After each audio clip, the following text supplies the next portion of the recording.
সকল বন্ধুকে শুভ নববর্ষের শুভেচ্ছা জানিয়ে আজকের ব্লগটি শুরু করছি। আশা করি সবার ব্লগটি ভালো লাগবে। তাহলে চলুন, আজ আমরা যাচ্ছি মা করুণাময়ীর মন্দিরে। মন্দিরটি উত্তর 24 পরগনা জেলার আমডাঙ্গাতে অবস্থিত। এটি একটি খুবই প্রাচীন জাগ্রত মন্দির হিসাবে কথিত আছে। এখন তো প্রায় সব মন্দিরেই প্রধান বিগ্রহের ছবি তোলা নিষিদ্ধ, তাই মায়ের ছবি দিতে পারলাম না, তবে যথাসম্ভব বাকিটা দেবার চেষ্টা করছি। তাহলে চলুন মন্দিরটা ঘুরে দেখি। এখানে মা বর্তমানে থাকেন দোতলায়, সেখানে পুজো দিয়ে তারপর শিব দর্শন। সর্বমোট 12টি শিব মন্দির আছে, আর আছে গোপীবল্লভজির মন্দির। শুনেছি মা এখানে কাউকে নিরাশ করেন না। 25শে ডিসেম্বর খুব বড় করে 1 মাস ব্যাপী উৎসব পালিত হয়। এখানে রাধা মাধব মন্দির প্রাঙ্গণে একজন গুরুজনের সাথে আমাদের সাক্ষাৎ হয়, যিনি এই মন্দিরের প্রতিষ্ঠার ইতিহাস ব্যাখ্যা করেন, যার কিছু ক্লিপস আপনাদের সাথে শেয়ার করলাম। ওরা করি মাথার দুটো বাংলাদেশে এরা করি মাথার দুটো ঈশা খাওয়া চাচা কেদার রায় প্রতাপাদিত্য সব নাম শুনেছেন? রাজা প্রতাপাদিত্য প্রচণ্ড শক্তিশালী। উনি যদি মা কালীর পুজো করে কোথাও যেতেন, তাকে হারানোর কোনোটা কাজ ছিল। বুঝেছি, 12 ভূঁইয়াদের মধ্যে একজন ছিল রাজা প্রতাপাদিত্য। সবাই জানে, তার ইতিহাস পরিচিত। যাই হোক, তা এখন ব্যাপারটা হচ্ছে ওই যখন ওই বিদ্রোহ হচ্ছে, ওই সময় যখন দমনকর্মীদের সৈন্য সামন্ত পাঠিয়েছে, তার নেতৃত্বে ছিলেন মানসিং। আকবরের সেনাপতি মানসিং ছিল, সবাই জানে। হিন্দু হলে হিন্দু লিগ পয়েন্ট জানবে, তাই না? হিন্দু না হলে হিন্দু লিগ পয়েন্ট জানবে। একজন হিন্দুকে কোথায় ওর দুর্বলতা, কোথায় ত্রুটি, সেইটা একটু তুমি জেনে এসো। এই বলে মানসিংহকে পাঠিয়েছিলেন রাজা প্রতাপাদিত্যের ত্রুটি দুর্বলতা জানবার জন্য। বুঝলেন? তো উনি এইবার এলেন ঘোড়ায় চেপে। এই যে রাস্তা দেখছেন, এই রাস্তাটা কৃষ্ণনগর রোড, তো এইটা এই রাস্তা দিয়ে ঘোড়ায় চেপে যুদ্ধ করতে যেত রাজা মানসিং। বুঝতে পারছি? এই রাস্তা দিয়ে যেতেন। এবারে এদিকে হচ্ছে, এদিকের কাহিনী হচ্ছে আপনার ওই রাজা প্রতাপাদিত্যের সঙ্গে ওনার যুদ্ধ আরম্ভ। তো উনি তো বারবারই হেরে পালিয়ে যান, সম্রাট হয়েও পালিয়ে যান হেরে। এইবার মানসিং এসে ওই লিগ পয়েন্টটা ধরে দিয়েছে। এটা কি, যদি মায়ের পুজো করে তিনি যুদ্ধে যান, আর আমার ক্ষমতা থেকে খান। বুঝতে পারলেন? ওই যে লিগ পয়েন্ট। এবার উনি করলেন কি, তৎকালীন সময়ে যে সমস্ত ব্রাহ্মণ পুরোহিত যারা ছিল, তাদের মধ্যে কিছু মুখ্য যে ব্রাহ্মণ ছিল, তিনি ভালো ছিলেন। তো আনুষঙ্গিক যারা থাকে, সবাই তো সমান হবে না, এটা প্রতিযুগে আছে, তাই না? লোভ, হিংসা, ঈর্ষা, এ তো প্রতিযোগী আছে। তাই এই জিনিসটাকে যদি দমন করতে না পারে, যতই ব্রাহ্মণ ওরা যত যাই, তার মধ্যে একটু থাকবেই লোভের একটা মাত্রা। তা মনে মুক্তা হিরে জহরত, এই লোভ যদি দেখায়, তা সে লোভে বসেই থাকবে।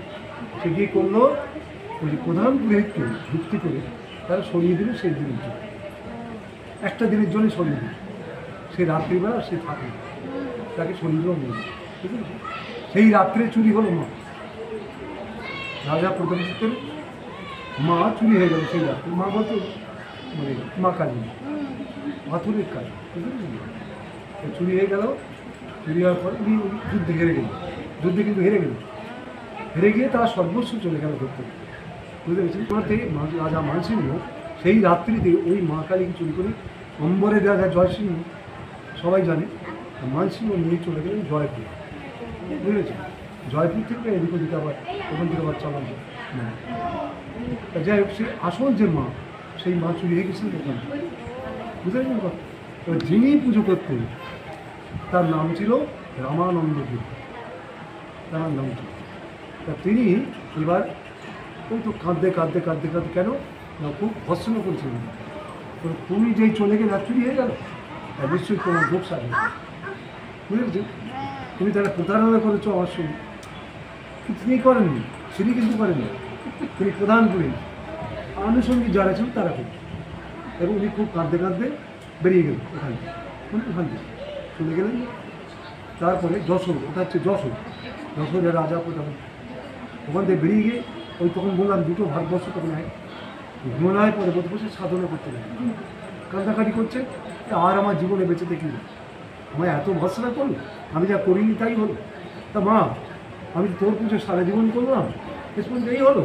এটা মনের ভিতরে দুঃখ হলে যন্ত্রণা যাবে। তখন তিনি আত্মসমর্পণ করলেন মায়ের কাছে, করে সাধনা সিদ্ধি লাভ করলেন, করে ওখান থেকে বেরিয়ে পদব্র যে উনি, তখন তো এইসব ট্রেন ফ্রেন এসব তো অত ছিল। তখন পদব্র যে উনি হাঁটতে লাগলেন, এই সারা ভারতবর্ষ তীর্থ পরিভ্রমণ করতে করতে এইখানে মা করে দেবে দেখুন। বেশি এই যে বটগাছে যে দেখছেন এরকম জায়গায়, এই বটগাছটাই সেই বটগাছ কিনা আমি জানি না, পরবর্তীকালে হয়তো বসে থাকবে, এটা আমায় সাধনা করতে হবে। আবার উনি ওখানে এই বন জঙ্গলের ভিতরে বসে সাধনা করতে হবে, বুঝলেন? সাধনা করার পরে তারপরে ওনার মনে ওই যে একটা উদয় হল, বুঝতে পেরেছেন? রাজা মানসিংহকে মা স্বপ্ন দিল যে বেটা তুই তো আমায় চুরি করে নিয়ে পালালি, এবার সে তো কাঁদছে, তা সে তুই কাঁদছে আর সে এইসব জায়গায় এসেছে, তুই একটু খোঁজ কর এখান থেকে থাকবি, আর পেলে তার কাছে ক্ষমা চাইবি। তুই নয় আমাকে হয়তো ভালো করেই রাখবি ধরে, কিন্তু সে তো অন্যায় করেনি, যাকে সে সেটা চুরি করে নিয়ে পালিয়েছে, তুই এরকম একটা তৈরি করে দিবি তার। তা বলাতে তখন ওইখানে যখন এলেন, আসার পরে বললেন উনি চিনতে পারবেন না, তাই কি এই তো সেই সাধক, চিনতে পারলেন। এখানে যেতে দিয়ে সবাইকে শুনছে এখানে একজন সাধক এসেছে, তার তো হতেও পারে বলা যায় না, দেখি তুমি বুঝতে পেরেছে? তার দেখলে যে হ্যাঁ সেই সাধক, ক্ষমা চাইবেন। বললো ঠিক আছে, তাহলে আপনার জন্য আমি কী করতে পারি? তাহলে আমি সাধক মানুষ, আমার জন্য কিচ্ছু করতে হবে, কিচ্ছু করতে হবে, তুমি যে একটা কাজ করো। তা কি? এদের তো থাকবার জায়গা নেই, তখন তুমি এখানে তখন প্রথম বিচুন টিচুন দিয়ে সব দিয়ে ঘরে বিচুলি দিয়ে ঘর তৈরি করে উনি পুজো করেন। তুমি এক কাজ করো, তুমি মার একটা মূর্তি তৈরি করো। তখনই এই যে মূর্তিটা এখানে ভেতরে দেখছেন, এটা একটাই পাথর, কিন্তু একটা পাথর, কিন্তু সব ওই যে সব দেহ যেটা সর্বমূর্তি আছে, হ্যাঁ, যে কালী মা কালী উপরে আছে আর মহাদেব নিচে আছে, তাই না? একটা পাথরের উপরে কিন্তু সব কিছু কেটে কেটে পাথরটাকে খোদাই করে বুঝতে পেরেছেন, ভাস্কর দিয়ে উনিই করে দিয়েছেন। রাজা মানসিংহ এটা করে দিয়েছে, বুঝতে পেরেছেন কথা? রাজা মানসিংহ এইটা করেছে। নিচে যে ঘরগুলো দেখছিলেন সব রাজা মানসিংহ তৈরি করে, তার তৈরি করে দিয়েছেন, বুঝেছেন? উপরে যে ঘর দেখবেন দোতলার উপরে যে দিয়েছিল, ওরা হচ্ছে রাজা কৃষ্ণচন্দ্র দেয়া। তার এই দরজা বলুন, জানলা বলুন, যাই বলুন, সব কিন্তু ওনার দিন। কেন বলুন তো? ওনার ব্যাপারটা আবার কি? এটা তো ব্যাপারটাই, বুঝতে পেরেছেন? আর ওনার ব্যাপারটা হচ্ছে উনি একবার ফাঁসির অর্ডার দেন ওনার বিরুদ্ধে, উনি বিদ্রোহী রাজা। এটা ভালোই তো, বা এটা ভালোই দেখছি, ভয় নেই তো আমি, ঠিক আছে বাবা, খুব ভালো, এইরকম ছেলেই দরকার। বলছি তখন উনি করদ রাজা ছিল, কিন্তু বিদ্রোহী রাজা ছিল। উনি অন্যায় মানতেন, আমায় সুদ দাও, আমাদের কর দাও, করদ রাজা কর দাও বলে আমাদের কর দেওয়ার মতো অবস্থা করে। চাষিরা তখন তো অনাবৃষ্টি হয়ে দুর্ভিক্ষ হয়ে গেছে, কর দিতে পারে, বিদ্রোহ করেছিলেন, দেবেন না বলে ওনার ফাঁসির অর্ডার হয়েছে, বুঝতে পেরেছি? তখন ফাঁসির অর্ডার নাকচ করে দিল, নাকচ করার ক্ষমতা তো নেই, কী করবে? তো এনার নাম শুনছিল, এনার নাম, যে উনি মনে করলে সব করতে পারে, এত ক্ষমতা নেই এনার কাছে। এনার ওনার মন্ত্রের দ্বারা উনি ফাঁসির অর্ডার পর্যন্ত নাকচ করে দিলেন, বুঝলেন? কোর্টে ফাঁসির অর্ডার লিখু করে, তখন ওনার এত বিশ্বাস হয়ে গেল, তখন উনি ওনাকে বললেন আমি আপনার জন্য কী করি? তো রাজা কৃষ্ণচন্দ্র রাজা, আপনার জন্য কী করতে পারি, তাই না? তো উনি একই কথা বলেন, আমার কিছু দরকার নেই, আমি সাধক মানুষ, এক কাজ করুন, তার উপরে ঘর করে দিন, ওপরে ঘর করে মায়ের উপরে ঘর করে দেন, আর যা যা দরকার লাগবে আপনি করবেন। তখন উনি ওইটা করে দিলেন, আর 365 বিঘে জমি দান করলেন। 365 বিঘে জমি মায়ের নামে আছে, জমি দান করে দিলেন। এই যা দেখছেন সব জমি, সব ওনার দেওয়ার জন্য সব জমি দান করলেন, বুঝলেন? দেবত্ব সম্পদ। পরবর্তীকালে কিছু মানুষ এখানকার মানে কিছু রক্ষা করে নিয়েছে, অনেক আগে আবার কিছু কিনে ফেলেছে, কিছু আমাদের জাজের আন্ডারে তো না, হাওড়া জেলার জাজের তিনি অনেকটাই ফিরিয়ে ফেলেছে। যাই হোক, কাহিনিটা হচ্ছে এরকম, ঠিক আছে? এ মায়ের মানে তুলনা হবে না কারোর সঙ্গে, বুঝেছেন কথা, অনুপম উনি যদি সত্যিকারের আগে এমন হতো, আমি আমার বাবার মুখে শুনি, ওর মা মারা গেছেন অনেক শোনা, বলছে যে চোর চুরি করতে এসেছি বাগানে, এরকম একটা বড় দা বলে শিউলি দা, এরকম কলা গাছের মানে কলার যে কাঁদি তাতে এরকম মেরেছে, এরকম গাড়ি চুরি করবে, সে দাঁড়িয়ে আছে, সারাটা রাত দাঁড়িয়ে আছে, বুঝেছেন?